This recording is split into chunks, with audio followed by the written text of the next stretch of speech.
Hello mga kabibig! Welcome back sa ating bagong YouTube channel. Ito ang pinakamaingay ng YouTuber sa balat ng YouTube.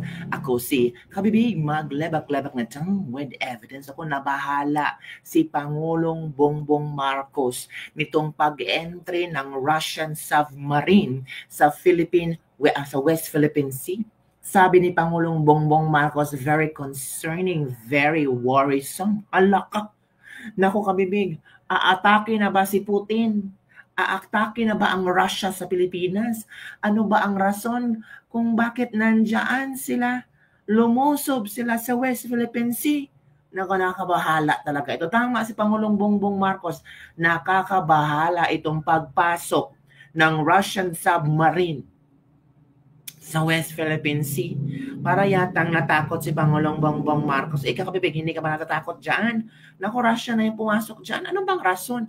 Anong bang speculations ng mga Pinoy kung bakit itong Russian attack submarine ay nasa West Philippine Sea? O eto ito yung pagkabahala ni Pangulong Bongbong Marcos. Panoorin natin kung paano siya nataranta. Paano siya na worrisome ko no. Ito pa.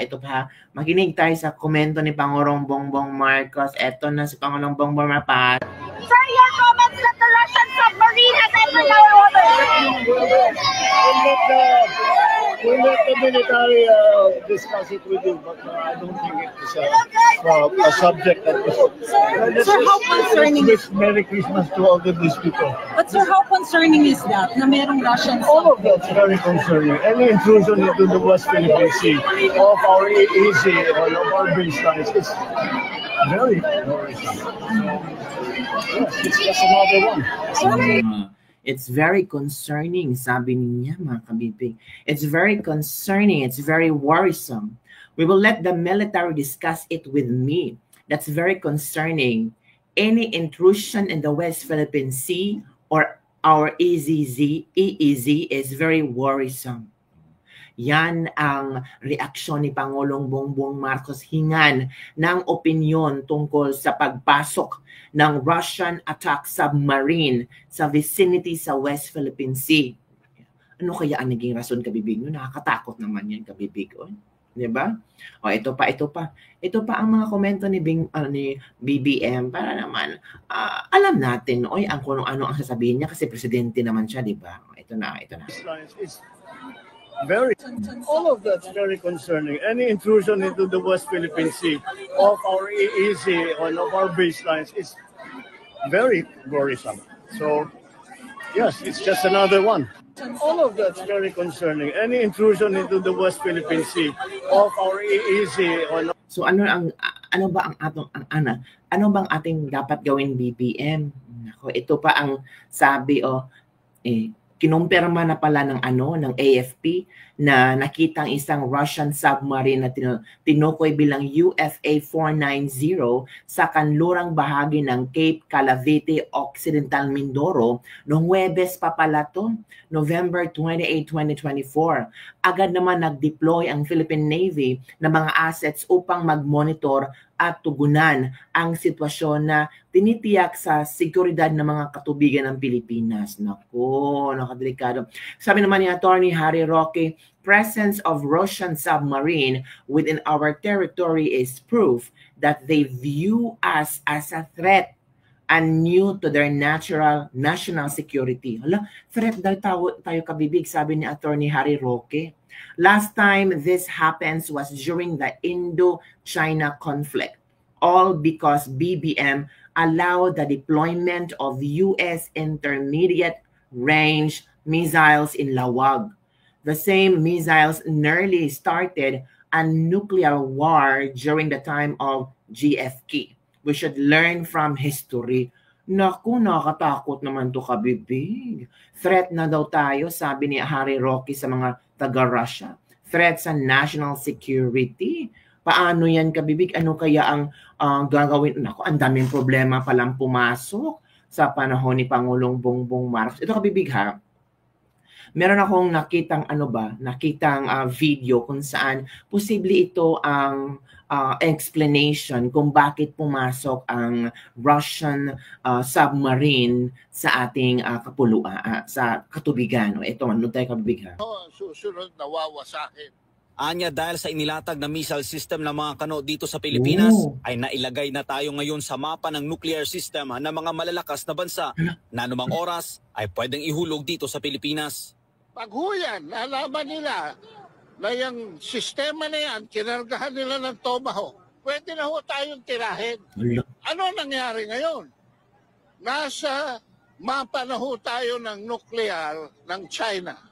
Nasa mapa na tayo ng nuklear ng Russia. Nasa mapa na tayo ng nuklear ng North Korea. Kaya ito ang rason ng grupo kung bakit sila nagsagawa ng kilos protesta. Ang Amerikano, same time kaibigan natin. Pero ayaw lang namin ng inyong foreign policy na pupunta kayo dito parang koloni para ninyo kami.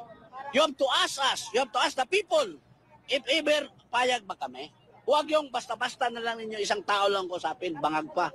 Kaya kinasa namin itong Marcos alis dyan. Kasi wala na kaming magawa.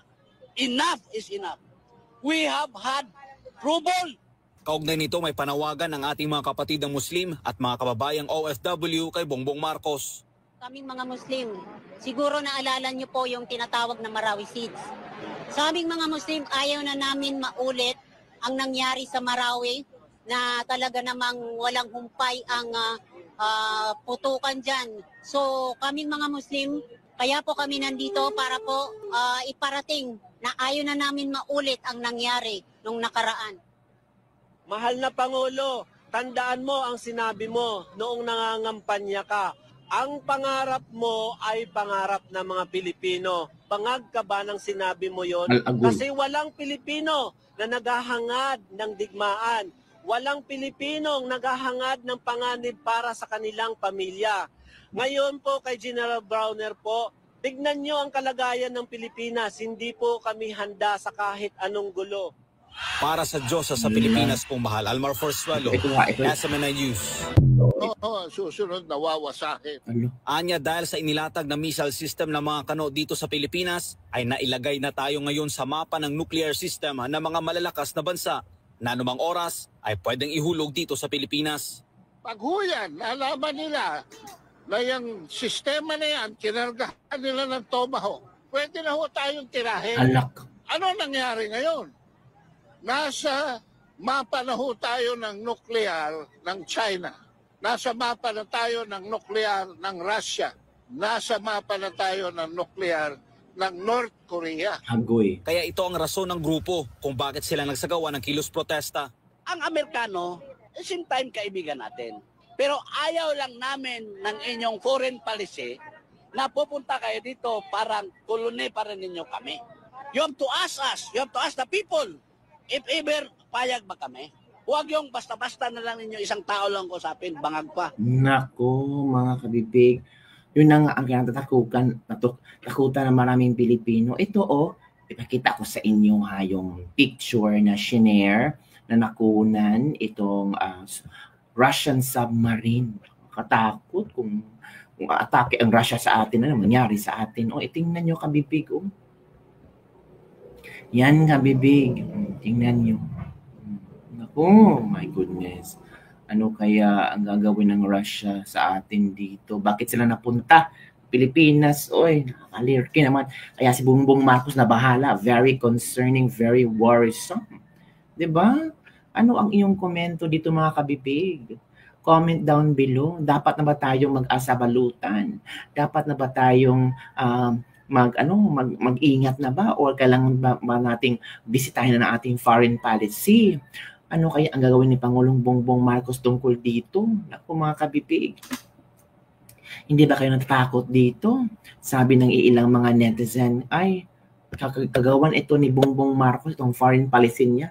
Napaka-weak talaga ng Bongbong Marcos na yan. Ano mangyari sa ating kung lulusobin tayo ng Russia? Hala. Ano kayang gagawin natin dito? Iiyak na lang sa gilid? Nako. Gusto ba natin na maging katulad tayo sa ibang bansa na sinugod ng Russia? Naku po mga kabibig.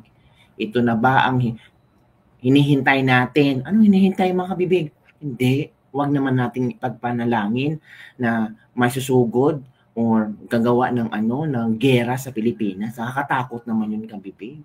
Diba? Ayaw naman natin ng gera Sana pag-isipan ito ni BBM, tingnan nila kung ano ang pwedeng gawin. Kasi this is serve as a warning. Pagpunta ng Russian attack submarine sa West Philippine Sea, this is a serve as a warning sa atin. Kung magbigay man sila ng statement or hindi, warning na yan.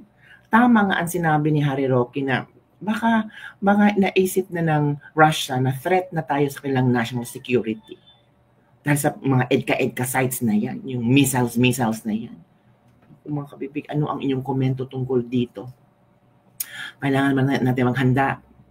Kailangan natin mag-asabalutan?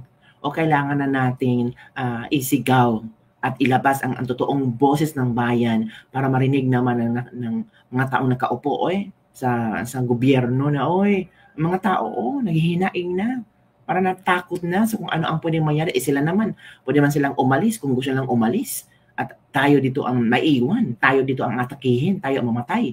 Pero sila alas ng alis, punta sa ibang bansa, doon naman magtira-tira, tumira. Pero tayo, natin sa Pilipinas, tayo ang gubat-gubatin. Masaya sa Bisaya, may gimiga. So yun lang kabibig, don't forget to like, subscribe, and share this video para sa mga latest trending news na ating pag-uusapan. Bye everyone, see you next time. Takot naman.